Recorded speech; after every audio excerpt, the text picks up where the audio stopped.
ನಮಸ್ಕಾರ ಸ್ನೇಹಿತರೆ, ನಮ್ಮ ಚಾನಲ್ ಭವಿಷ್ಯವಾಣಿಗೆ ಎಲ್ಲರಿಗೂ ಸ್ವಾಗತ. ಹೊಸ ವರ್ಷದ ಆರಂಭವಾಗಿರುವ ಯುಗಾದಿ ಹಬ್ಬ ತುಂಬ ವಿಶೇಷವಾದ ದಿನ. ಈ ದಿನ ಮಾಡಿದ ಕೆಲವು ಸಣ್ಣ ಸಣ್ಣ ಕಾರ್ಯಗಳು ನಮ್ಮ ಜೀವನದಲ್ಲಿ ದೊಡ್ಡ ಬದಲಾವಣೆ ತರಬಹುದು ಎಂದು ಶಾಸ್ತ್ರಗಳಲ್ಲಿ ಹೇಳಲಾಗಿದೆ. ಹಿರಿಯರು ಹೇಳುವ ಪ್ರಕಾರ ಯುಗಾದಿ ದಿನ ಬೆಳಗ್ಗೆ ಸ್ನಾನದ ನೀರಿಗೆ ಒಂದು ವಿಶೇಷ ವಸ್ತು ಹಾಕಿ ಸ್ನಾನ ಮಾಡಿದರೆ ಜೀವನದಲ್ಲಿ ಇರುವ ದಾರಿದ್ರ್ಯ ಕಷ್ಟಗಳು ಕಡಿಮೆಯಾಗುತ್ತವೆ. ಅಷ್ಟೇ ಅಲ್ಲದೆ ಆಕಸ್ಮಿಕ ಧನಲಾಭ ಮತ್ತು ಅದೃಷ್ಟವೂ ಹೆಚ್ಚಾಗುತ್ತದೆ ಎಂದು ನಂಬಿಕೆ ಇದೆ. ಇದು ಸಾಮಾನ್ಯ ಸ್ನಾನ ಅಲ್ಲ, ಶಾಸ್ತ್ರದಲ್ಲಿ ಇದನ್ನು ಪವಿತ್ರ ಸ್ನಾನ ಎಂದು ಕರೆಯುತ್ತಾರೆ. ಹಾಗೂ ಯಾರೆಲ್ಲ ಹೊಸದಾಗಿ ಬಂದಿದ್ದೀರಿ, ನಮ್ಮ ಚಾನೆಲ್ಗೆ ಸಬ್ಸ್ಕ್ರೈಬ್ ಮಾಡಿ, ಏಕೆಂದರೆ ನಿಮ್ಮ ಒಂದು ಸಬ್ಸ್ಕ್ರೈಬ್ ನಮಗೆ ಪ್ರೇರಣೆ.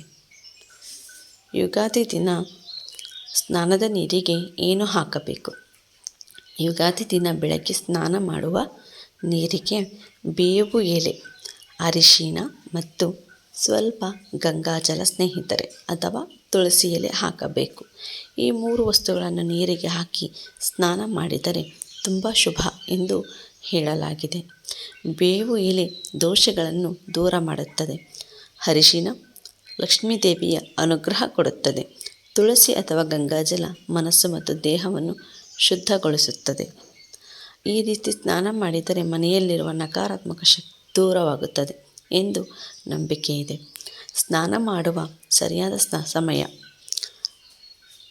ಯುಗಾದಿ ದಿನ ಬೆಳಗ್ಗೆ ಸೂರ್ಯೋದಯದ ನಂತರ ಸ್ನಾನ ಮಾಡುವುದು ಅತ್ಯುತ್ತಮ. ಸ್ನಾನ ಮಾಡುವಾಗ ಮನಸ್ಸಿನಲ್ಲಿ ಓಂ ಶ್ರೀ ಮಹಾಲಕ್ಷ್ಮಿಯೇ ನಮಃ ಎಂದು 11 ಬಾರಿ ಜಪ ಮಾಡಿದರೆ ಇನ್ನಷ್ಟು ಶುಭ ಫಲ ಸಿಗುತ್ತದೆ ಎಂದು ಹೇಳಲಾಗಿದೆ. ಈ ಕೆಲಸ ಮಾಡಿದರೆ ಇನ್ನಷ್ಟು ಅದೃಷ್ಟ. ಸ್ನಾನ ಮಾಡಿದ ನಂತರ ಮನೆಯ ದೇವರ ಬಳಿ ಹೋಗಿ ದೀಪ ಹಚ್ಚಬೇಕು. ಹೂವಿನಿಂದ ಪೂಜೆ ಮಾಡಬೇಕು.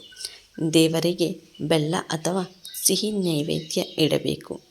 ಈ ರೀತಿ ಮಾಡಿದರೆ ಲಕ್ಷ್ಮೀ ದೇವಿಯ ಕೃಪೆ ಹೆಚ್ಚಾಗುತ್ತದೆ. ಯುಗಾದಿ ದಿನ ತಪ್ಪದೆ ಮಾಡಬೇಕಾದದ್ದು, ಯುಗಾದಿ ದಿನ ಬೇವು ಬೆಲ್ಲ ತಿನ್ನುವುದು ಕೂಡ ಬಹಳ ಮುಖ್ಯ. ಬೇವು ಜೀವನದ ಕಹಿಯನ್ನು ಸೂಚಿಸುತ್ತದೆ, ಬೆಲ್ಲ ಜೀವನದ ಸಿಹಿಯನ್ನು ಸೂಚಿಸುತ್ತದೆ. ಅಂದರೆ ಜೀವನದಲ್ಲಿ ಸುಖ ಮತ್ತು ದುಃಖ ಎರಡನ್ನೂ ಸಮವಾಗಿ ಸ್ವೀಕರಿಸಬೇಕು ಎಂಬ ಸಂದೇಶ ಇದರಲ್ಲಿ ಇದೆ ಸ್ನೇಹಿತರೆ. ಈ ದಿನ ಮಾಡಬಾರದ ತಪ್ಪುಗಳು. ಯುಗಾದಿ ದಿನ ಯಾರೊಂದಿಗೆ ಜಗಳ ಮಾಡಬಾರದು, ಕೆಟ್ಟ ಮಾತು ಮಾತನಾಡಬಾರದು, ಯಾರಿಗೂ ನೋವು ಕೊಡಬಾರದು. ಈ ದಿನ ಶಾಂತವಾಗಿ ಮತ್ತು ಸಂತೋಷದಿಂದ ಇದ್ದರೆ ವರ್ಷ ಪೂರ್ತಿ ಅದೇ ರೀತಿ ಶುಭವಾಗುತ್ತದೆ ಎಂದು ಹಿರಿಯರು ಹೇಳುತ್ತಾರೆ. ಹೀಗಾಗಿ ಸ್ನೇಹಿತರೆ, ಯುಗಾದಿ ದಿನ ಬೆಳಗ್ಗೆ ಬೇವು ಎಲೆ, ಅರಿಶಿನ ಮತ್ತು ತುಳಸಿ ಎಲೆ ನೀರಿಗೆ ಹಾಕಿ ಸ್ನಾನ ಮಾಡಿ. ಹೀಗೆ ಮಾಡಿದರೆ ಜೀವನದಲ್ಲಿ ಇರುವ ಕಷ್ಟಗಳು ಕಡಿಮೆಯಾಗಬಹುದು.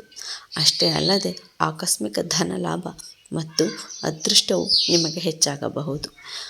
ವಿಡಿಯೋ ನಿಮಗೆ ಇಷ್ಟವಾದರೆ ಲೈಕ್ ಮಾಡಿ, ಶೇರ್ ಮಾಡಿ, ಸಬ್ಸ್ಕ್ರೈಬ್ ಮಾಡಿ. ಮುಂದಿನ ವಿಡಿಯೋದಲ್ಲಿ ಭೇಟಿಯಾಗೋಣ. ಧನ್ಯವಾದಗಳು.